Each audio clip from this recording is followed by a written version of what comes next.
Hola, ¿cómo están? Bienvenidos al Jardín de la Filosofía. Hoy vamos a hablar de Podoroska. Podoroska es un gran misterio dentro del ambiente filosófico, porque no ha escrito ningún libro, ni siquiera artículos. Se puede decir que no ha escrito nada. Tampoco da clases, pero saltó a la fama a fines de este año, cuando llegó a las semifinales de Roland Garros y fue elegida hace pocos días, revelación del año 2020, por la WTA, que es el máximo ente mundial del tenis femenino. Y no se trataba de un filósofo ucraniano de la posguerra. Nadia Podoroska es una tenista argentina, es más, es oriunda de Rosario, que es la ciudad donde estamos, donde vivo. ¿Y por qué estaríamos hablando aquí en el Jardín de la Filosofía de una tenista exitosa? Les muestro para esto, para que se puedan dar cuenta, los titulares de algunos portales de noticias de Argentina de los últimos meses.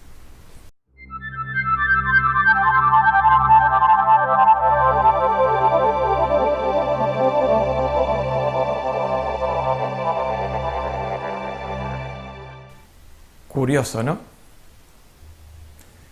Así que, ¿qué mejor ejemplo pensé para responder a la pregunta ¿para qué sirve la filosofía? Aunque ya de por sí es discutible esta cuestión de que la filosofía tenga que tener una utilidad del por qué debería servir para algo, ¿no? Ya saben que esta es una reacción lógica de muchos estudiantes, de fastidio, cuando dicen ¿para qué estudiamos esto? Y esto otro ¿para qué sirve? Bueno, esto nos ha pasado a todos, calculo. Esta cuestión de la utilidad de las cosas es un enfoque consecuencialista, ¿no? Que está enfocada en las consecuencias de las acciones, que privilegia el fruto de las acciones. Dejando de lado esta cuestión básica, esta discusión quizás la tendremos en otro momento, pero vamos a aceptar el desafío y vamos a responder a esta pregunta con una de las posibles respuestas acerca de la utilidad de la filosofía, y esta respuesta va a ser concreta porque vamos a exponer el caso Podoroska. Empecemos por la utilidad más visible y cuantificable de este caso. La tenista, que es muy joven, tiene 23 años, pasó este año del puesto 250 al 48. Y sus ingresos en Roland Garros sumaron casi medio millón de euros. Ahora, ¿cómo se produjo este ascenso meteórico? No fue por casualidad. La respuesta es entrenamiento físico y mental, en forma mancomunada. Y fundamentalmente, creo, la clave del desempeño está en la mente, ya que el entrenamiento físico lo trae desde que juega al tenis, prácticamente. Sus padres dijeron en una entrevista que ella les había contado, a su vez, que no podía controlar su mente, que se le cruzaban mil cosas por la cabeza en algunas instancias del juego, y cuando se daba cuenta, ya se le iba el partido. Perdía el foco, contaban los padres en una entrevista, perdía el foco, sentía que le podían ganar y se desmotivaba.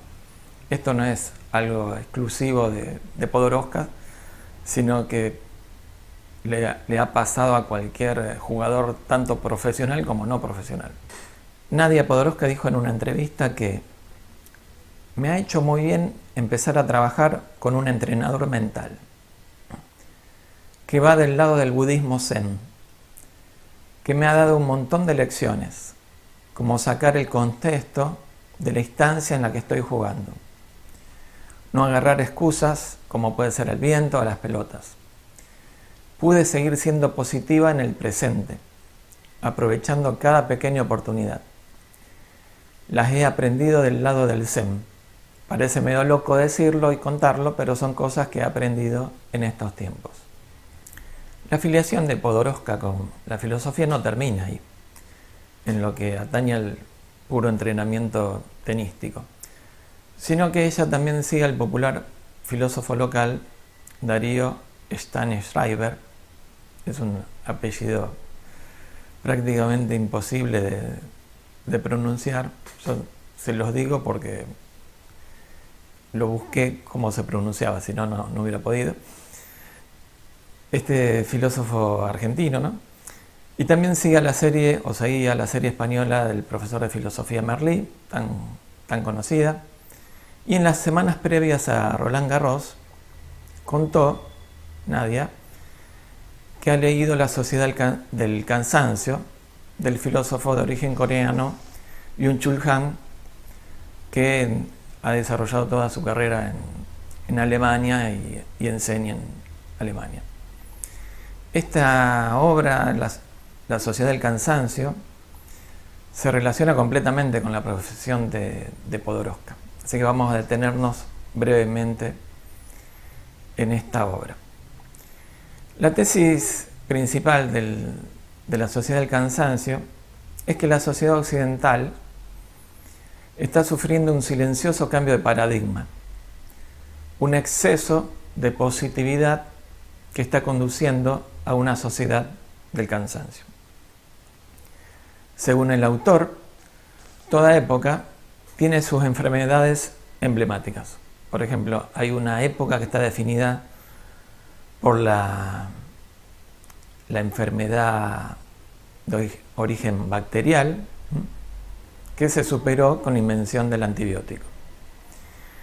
Luego pasamos a una época viral, que no es esta que estamos pasando 2020, de la pandemia de coronavirus, sino que es una etapa, según el autor, ya superada gracias a las vacunas, básicamente.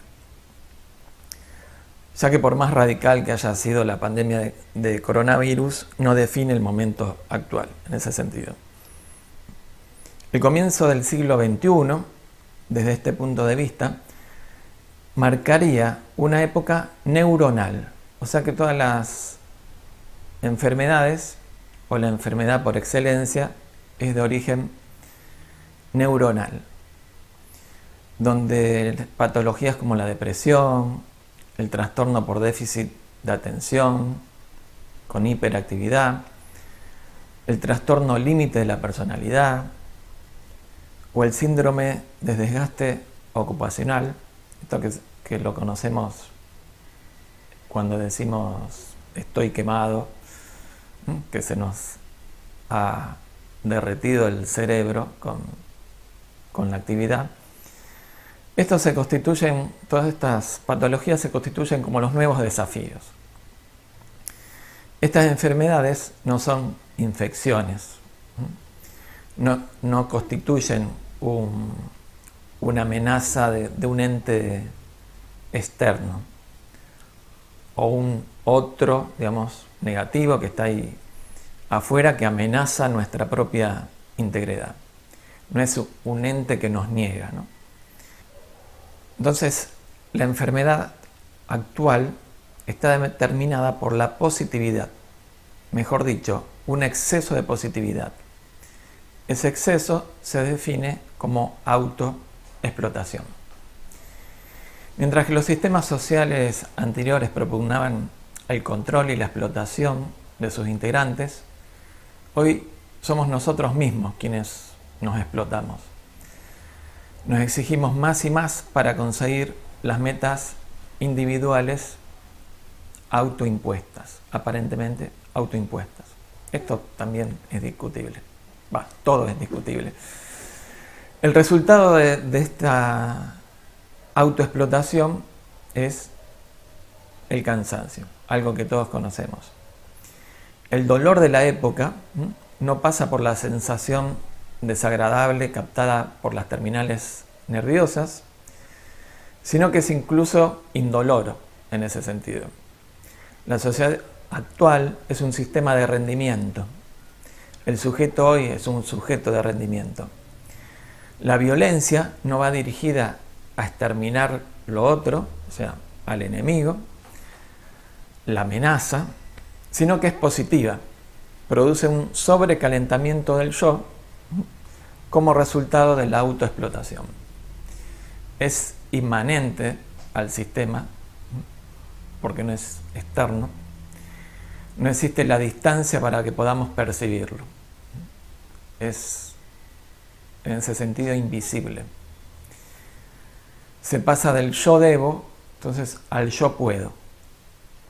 El individuo pasa a cumplir el doble rol de verdugo y víctima. Lo interesante aquí es que Byung-Chul Han advierte que una vez que se configura un pensamiento que comprende a la sociedad y toma distancia, la convierte en objeto. Entonces, a partir de este momento, pierde eficacia o comienza a perder su eficacia cuando objetivamos las cosas, cuando las comprendemos. Lo que hacemos con esto es convertir entonces en objeto, y esta explotación comienza a perder eficacia, y cuando aprendemos, en este caso que nos autoexplotamos, lógicamente la energía que ponemos en ella disminuye o desaparece. Es por una cuestión lógica. Esta es justamente la grandeza de la filosofía, que puede transformar nuestra vida. Esta sería un ejemplo del para qué sirve la filosofía. Un ejemplo magnífico. Posiblemente Podoroska lo haya comprendido, yo creo que sí, y vemos que eso no está en contradicción con el éxito en este caso. Ahora volvamos al trabajo mental de Podoroska. Dejamos de lado la sociedad del cansancio y a Byung-Chul Han, que lo vamos a retomar, por supuesto, en alguna otra de sus obras. Él ha escrito sobre el budismo zen. Tiene otro libro que se llama Ausencia, que esos están directamente relacionados con la filosofía oriental, estos dos. Entonces, volviendo al trabajo mental de Podoroska, en una nota ella declara que es un aspecto que yo nunca había trabajado, no está relacionado a la psicología, sino que es más un entrenamiento mental para la competencia. Tiene ejercicios diarios de meditación, relajación, visualización. Es un proceso de autoconocimiento. Esto es filosofía. El entrenador mental de Podoroska es Pedro Marani. Él es un argentino también, que vive hace como 10 años en Qatar, y allí se dedica al entrenamiento mental de la selección nacional de bowling. A mí realmente me llamó la atención, me resulta muy curioso esto, de que el bowling esté tan profesionalizado como para que se necesite un entrenador mental. La verdad que no me lo imagino. Así que disculpen los jugadores profesionales de bowling si les falté el respeto, pero es por pura ignorancia. Entonces, Pedro Marani, a partir en los últimos meses, se convirtió en el foco, ¿no?, de los periodistas, junto a Podoroska. Entonces, en una de las entrevistas que le hicieron desde un medio argentino, se explayó sobre el tema del entrenamiento. Él contó que el eje es el llamado Bonpu Zen. El Bonpu Zen es un zen cotidiano, vamos a decirlo así, que prescinde de todo sentido religioso o intelectual, convirtiéndolo en una práctica pura de filosofía. El fin era poder lograr en Podoroska un cambio de mentalidad que él denomina reconstrucción cognitiva. Una reconstrucción de su capacidad para conocer. Esta reconstrucción trabaja sobre el cerebro, abriendo nuevos circuitos, nuevas relaciones neuronales. Ante una competencia deportiva, el cerebro trabaja apelando a los circuitos ya establecidos. O sea que está continuamente remitiéndose a su experiencia, a la memoria, al pasado, en definitiva. Entonces, cuando el cuerpo responde a esos pensamientos, también reproduce lo que hizo en el pasado. Entonces, la consecuencia de esto es que no hay crecimiento posible. Dice Marani: yo creo firmemente en el cuerpo. Resulta curioso, ¿no?, para un entrenador mental que diga esto, ¿no? El Zen, dice, es sentarte frente a la pared, respirar y observar tu mente. Pero esa sencillez es el secreto. O en esa sencillez está el secreto. En otra ocasión, Marani dice que el Zen es ser uno mismo con el universo. O sea que aquí nos fuimos de algo simple a una totalidad. Nos fuimos a lo más grandioso. O sea que el Bonpu Zen es algo simple y grandioso simultáneamente. Luego se va a referir a la completa interacción o interrelación entre mente y cuerpo. Este es uno de los grandes problemas de la filosofía de la mente. Desde Platón nos hemos acostumbrado a que el alma y el cuerpo están completamente separadas, y la misión del filósofo o el camino del filósofo es aquel que enfatiza el alma por sobre el cuerpo, ¿no? Pero bueno, ya iremos a ese tema alguna vez. Marani dice que si el cuerpo se calma, el cerebro también se calma. Así detalla cómo es el proceso. Primero les enseñas a respirar. Una vez que aprendes a respirar, se aprende la parte de relajación. Y una vez que empezamos a trabajar con los ejercicios de relajación, pasamos a la visualización. Todo busca tener conciencia de tu cuerpo. La primera cosa que uno le enseña es estar consciente de uno mismo, poder observarte. Porque si no sabes quién sos, no sabes lo que necesitas cambiar. Y aquí podemos tomar una frase célebre de este entrenador. Si se quiere cambiar algo, el primer paso necesario es saber qué cambiar. Esto que puede parecer tonto, pero la verdad que no es para nada tonto. Lo realmente tonto sí es emprender la autocondenación, ¿no? La autotortura mental para cambiar. Esto de decir, no, tengo que cambiar, no puedo seguir así, sin saber qué, pero aceptamos que debemos cambiar algo. Si tenemos esta comprensión, no hay transformación posible. Todo lo que hagamos desde el deber ser, ¿no?, colocamos un ideal al cual hay que llegar o al cual hay que ajustarse, y esa es otra forma del conflicto. Bueno, pero no me quiero ir por otro lado. Ya lo vamos a hablar.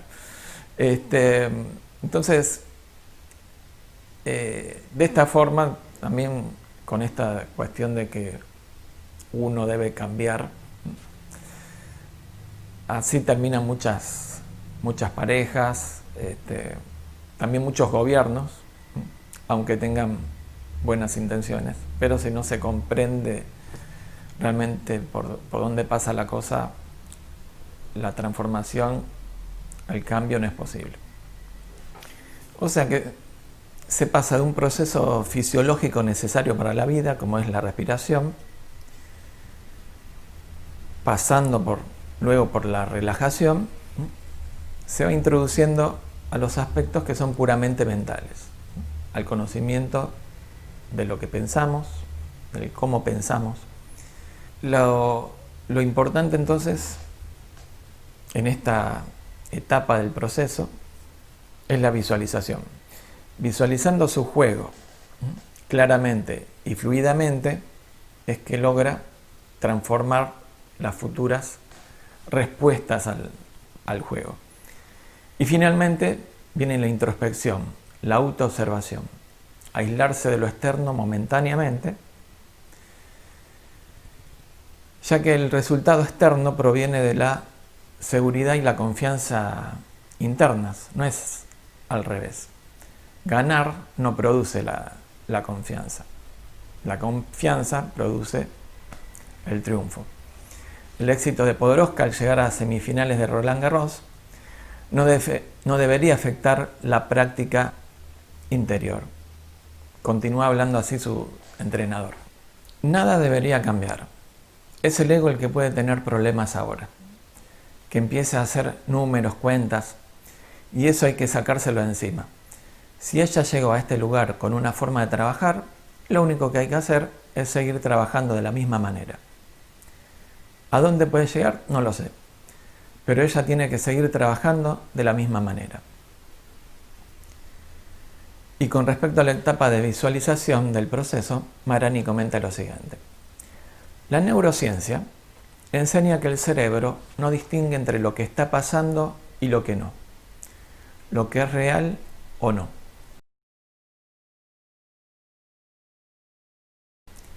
Al cerrar los ojos, en la mente, las redes neuronales pueden corregir, por ejemplo, el saque desde el punto de vista técnico, traer a la memoria situaciones que ayudaron en el pasado y se puede recrear el futuro. Si eso se vive con todos los sentidos, el cerebro crea rutas que toma como verdad y uno empieza a sentir y actuar en base a eso. Y para ir finalizando, vamos al carácter clásicamente budista del Bonpusen, del cual Marani resalta que uno de los aspectos más importantes a trabajar es el apego, ya que el apego genera sufrimiento. Me refería al aspecto clásico del Bonpusen porque justamente este aspecto de la importancia del apego como raíz del sufrimiento es algo propio del budismo primitivo, del primer budismo.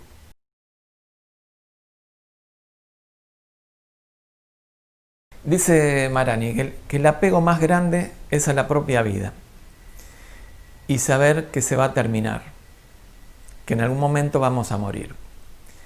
En el tenis pasa lo mismo. Cuando uno trabaja en la intención de querer algo, como puede ser subir en el ranking, la mente hace lo propio e interfiere en la tarea. La mente hace su trabajo. El secreto está en buscar el espíritu del tenis, que no es otra cosa que dos personas, cada uno en un rectángulo, separadas por una red y una pelota que va de un lado para el otro. Ahí es clave la elucubración de la mente, nos dice el entrenador de Podoroska. Y continúa diciendo, si se va a pensar en lo que pasó o lo que va a venir, se deja de estar en el instante de la vida, en el presente.